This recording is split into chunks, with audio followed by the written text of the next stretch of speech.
So, thinking back in my own case, there are still a number of circles out there which refuse to accept the possibility that there is an involuntary movement going on constantly within, between the bones and within the head itself. In my own profession, back home, not so very long ago, there was an ongoing discussion went on in one of the journals, I recall.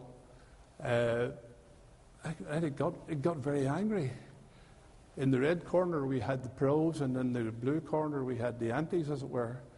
And the correspondence went back and forth. It even got very personal in their advocacy of either no movement or there is movement. And that's still the case today. Quite honestly, my position, I feel I now have arrived at a point where I don't even think we're asking the right question. In other words, the question is not prove that there is movement, cranial movement. I think that question now is really old hat. The question really needs to be, how can there be life processes without movement? If we think of all the life processes going on around us, whether it be the animal kingdom and in the vegetable kingdom for that matter, movement is a prerequisite for the life processes to take place. Heat and cold, within our own bodies, for example, we have fluid movement, we have cellular movement going on all the time, our respiratory movement, our breathing, and so on.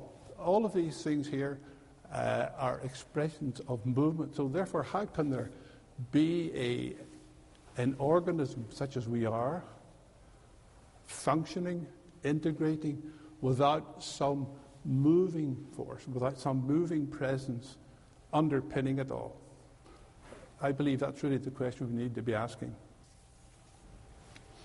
The movement which we are now thinking about and considering, of course, is, as I say, it's an involuntary movement. It's an alternating movement, alternating pressure changes within the head itself, where pressure builds up and pressure falls, and pressure builds up and pressure falls. And this goes on from the day we arrive on this planet until the day we leave this planet, of course. Which brings us to what is one of the key questions here. Now, I want to just show you something with our friend Henry here. If the movement is taking place within any of our craniums, any of our heads, any of our skulls, and we'll be coming to this somewhat later here, the degree to which that movement can take place is determined by one particular thing, which is to say the overall alignment of these bones, one with the other. Now, I'm thinking that from where you're sitting, you can perhaps see some of what I'm referring to here. I just move this around as I go. If you look at Henry from this perspective, can you see that this side of the head is lower than this side of the head? Can you see that?